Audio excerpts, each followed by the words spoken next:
Notre pays a besoin de réformes structurelles et plus que jamais, nous avons besoin de réformer en profondeur notre système institutionnel. Le millefeuille, les compétences partagées, la complexité des procédures, nos concitoyens n'y comprennent plus rien.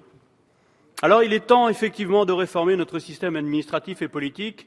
Le président de la République, le Premier ministre s'y sont engagés et nous souhaitons aller le plus loin possible vers des standards qui sont des standards européens. Sur le fond, Monsieur le ministre, nous vous rejoignons sur un bon nombre de points contenus dans les projets de loi à venir que nous, régionalistes et écologistes, nous avons défendus avec constance.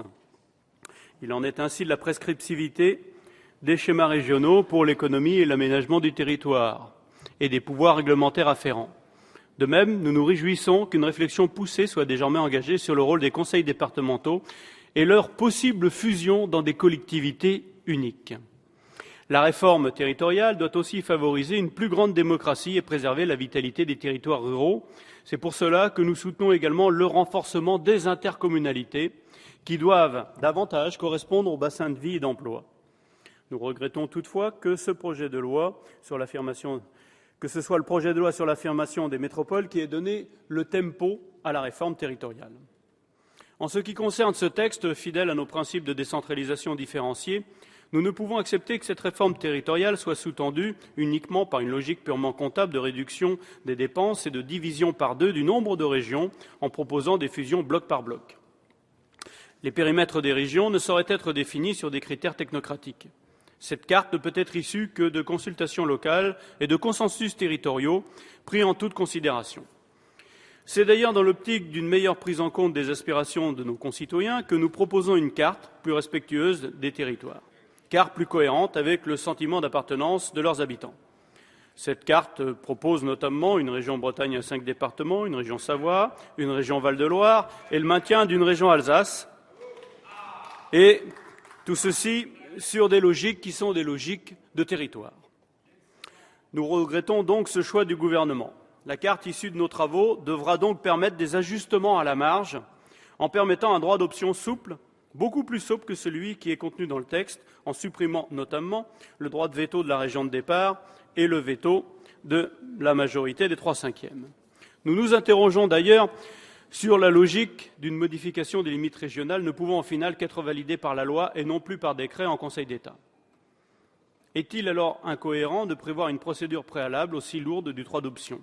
C'est un obstacle important de plus, car même si la volonté de changement de département a été validée par les 3 collectivités locales, même aux 3/5, dans le bref délai imparti, il faudra encore que le gouvernement et le Parlement daignent la voter. Nous sommes dans un véritable parcours du combattant, on pourrait même dire un verrou législatif, dont aucun département n'arrivera au bout. Alors, on nous dit que c'est pour ne pas ouvrir la boîte de Pandore. Mais si nous regardons la carte dans le détail, cela ne concernerait qu'une dizaine de départements. C'est pourquoi nous étions favorables à la version du droit d'option adoptée par le Sénat. Néanmoins, compte tenu des réorganisations territoriales à venir, le report des élections régionales et cantonales nous paraît relever du bon sens. En effet, quel intérêt d'élire des conseillers régionaux et départementaux alors qu'ils ne sauront pas quels seront leurs périmètres ? Mais pour clarifier l'architecture, il est indispensable que l'élection au sein des intercommunalités et des conseils métropolitains se fasse le plus rapidement possible au suffrage universel direct.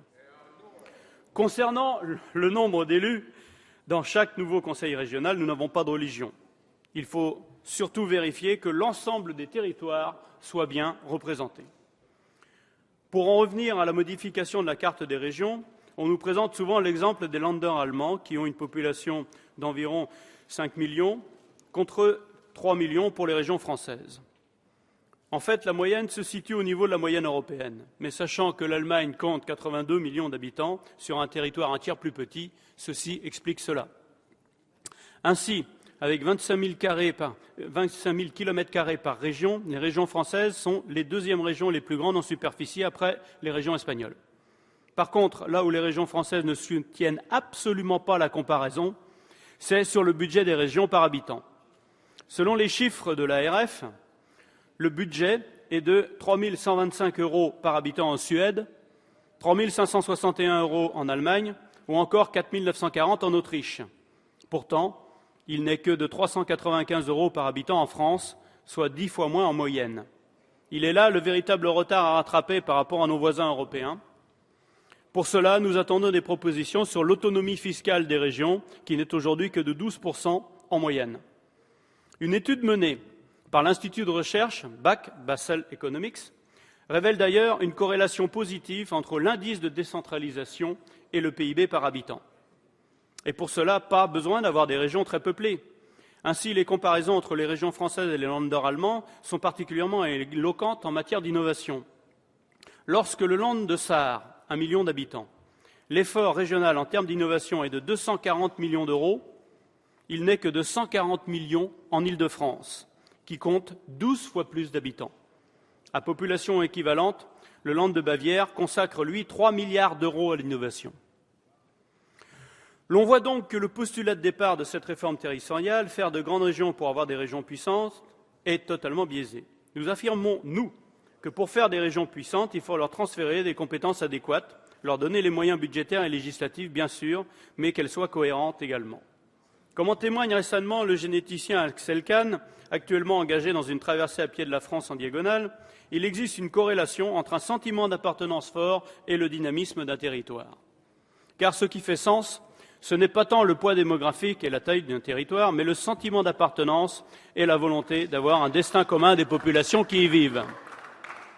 En témoignent les États ou régions autonomes de l'Union européenne, dont la superficie ou le nombre d'habitants sont par exemple plus faibles que bon nombre de nos régions françaises. Le Danemark, le Pays-Bas, la Suisse, évidemment. Je pourrais continuer avec la Croatie, la Bosnie, Malte. En réalité, nous sommes dans un débat qui oublie de poser la question essentielle. Les régions, pourquoi faire? Pour y répondre, je m'appuierai sur les excellents travaux d'un politologue, Tudy Kernalegen. Selon lui, entre le choix d'une régression technocratique ou d'une évolution démographique, l'alternative n'est pas légère. En effet, alors qu'il y a une méfiance de plus en plus grande vis-à-vis de la technocratie et des politiciens, que le pouvoir semble de plus en plus lointain, déconnecté de la réalité, le projet de diviser par deux le nombre de régions risque d'être désastreux. D'être vécu comme un véritable retour en arrière, créant des régions encore plus artificielles que celles qui existent, plus déconnectées des aspirations de la vie des citoyens. Or, comme montré précédemment, tous les exemples européens témoignent que la force des régions ne provient pas de leur taille, mais de leurs compétences, de leur budget, de leur cohésion, de leur cohérence. Elle vient des citoyens s'ils se reconnaissent dans les institutions régionales. C'est là que j'en viens à l'exemple breton, terrain sur lequel vous m'attendez tous, évidemment. Aujourd'hui, la Bretagne est confrontée à court ou moyen terme à deux projets antagonistes, s'appuyant chacun sur une conception radicalement différente de ce que doit être la région. La première consacrerait sa disparition dans un Grand Ouest, de Brest jusqu'au Mans.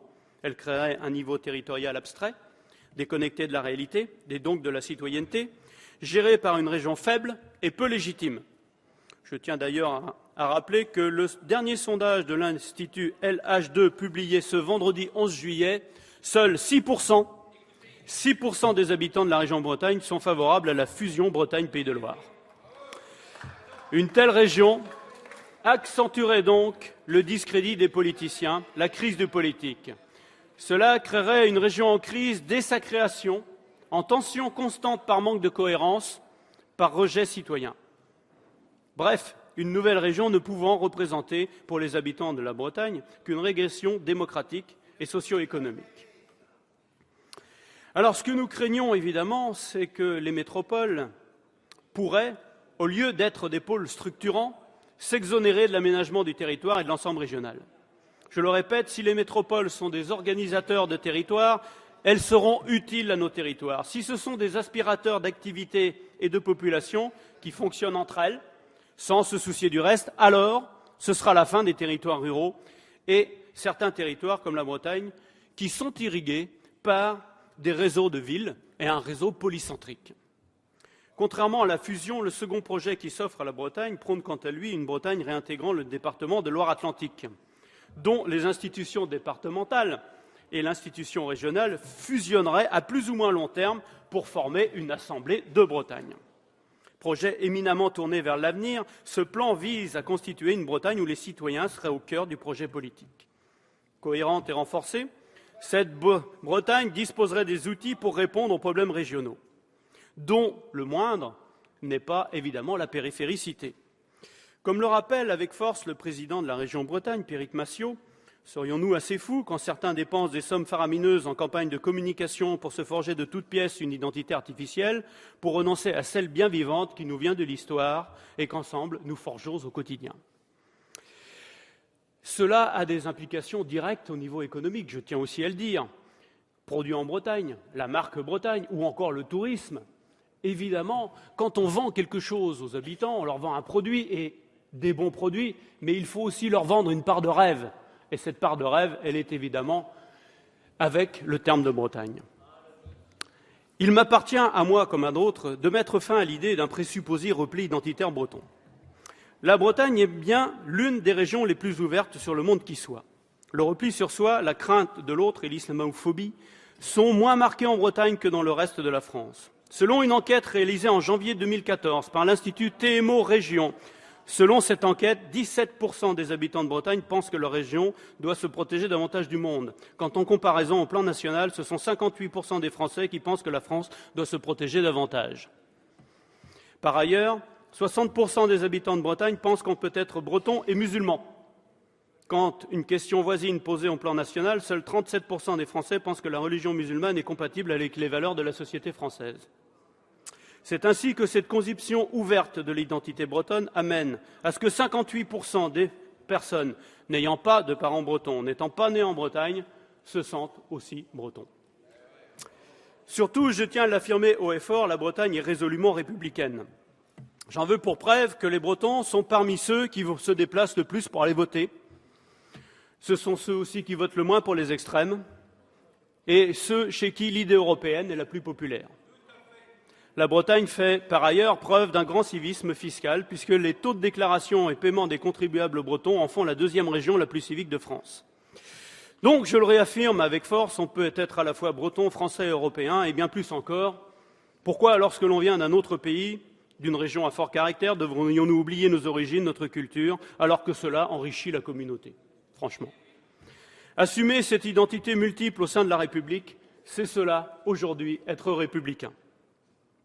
C'est fort de cette identité ouverte et profondément républicaine que les Bretons estiment à juste titre que la question de la réunification de la Bretagne est une question de démocratie.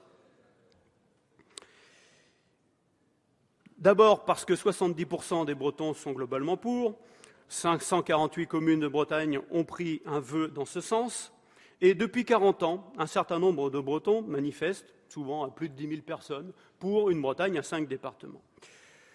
On opposerait une fin de non-recevoir aux seuls citoyens de toute la France qui se mobilisent avec enthousiasme sur cette question.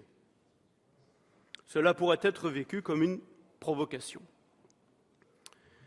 Alors, j'en viens peut-être à quelque chose de fondamental.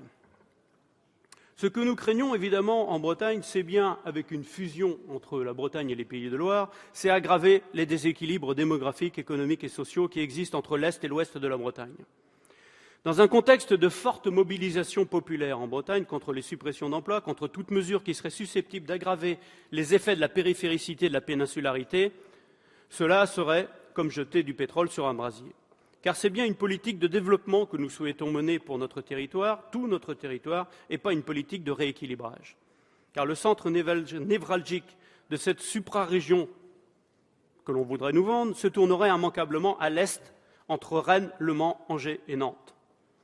Dans un contexte de difficultés économiques et budgétaires, quelle est la solidarité budgétaire à laquelle les Bretons les plus à l'ouest, ceux qui coûtent le plus cher, peuvent-ils s'attendre ?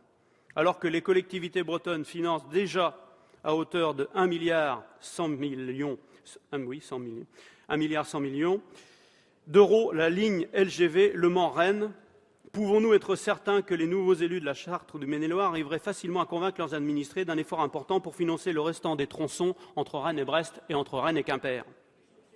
Par contre, la constitution d'un pôle d'équilibre fort en Bretagne entre les territoires de Rennes, Nantes et Brest avec la région Bretagne à 5 départements, garante du développement solidaire, serait une véritable force de France entière.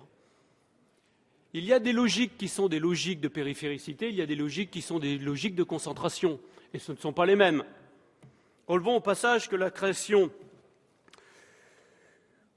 Alors, oui, imaginons un petit peu la réaction que pourraient avoir nos concitoyens, mais surtout les étrangers, si on proposait demain de fusionner le Québec avec l'Ontario, le Pays basque avec la Castille ou le Pays de Galles avec les West Midlands. Ce serait évidemment vécu comme une provocation. Or, c'est bien ce que vous proposez avec cette fusion Bretagne-Pays de Loire. Rappelons-nous d'ailleurs les propos tenus à Rennes par l'ancien Premier ministre en décembre 2013 lors de la présentation du pacte d'avenir pour la Bretagne. La France n'a pas à craindre les identités régionales. Elle a même tout à gagner à laisser s'exprimer dans leur diversité tout ce que les régions portent en elles de culture et de différence. C'est pour la Bretagne que vos prédécesseurs et vous-même ont toujours su se rassembler. C'est pour elle que depuis 40 ans, les Bretons ont su se mobiliser, travailler ensemble, surmonter les fatalités du passé et faire de cette région l'une des plus dynamiques du pays. Donc, ces propos ont été prononcés par Jean-Marc Ayrault en décembre 2013. Nous ne demandons rien de plus. Au final, mes chers collègues, ce texte est très important. Il en va de l'avenir du pays et de ses régions pour les 50 années à venir. Nous ne le prenons pas à la légère, c'est la raison pour laquelle nous souhaitons remettre un peu, voire beaucoup, de démocratie. Nous serons donc attentifs à la prise en compte de l'opinion des habitants et surtout de la cohérence de nos territoires qui doivent pouvoir d'eux-mêmes décider de leur meilleure organisation pour un véritable droit d'option. C'est à l'aune de ces points que notre position finale sur ce texte se déterminera. Je vous remercie, mes chers collègues.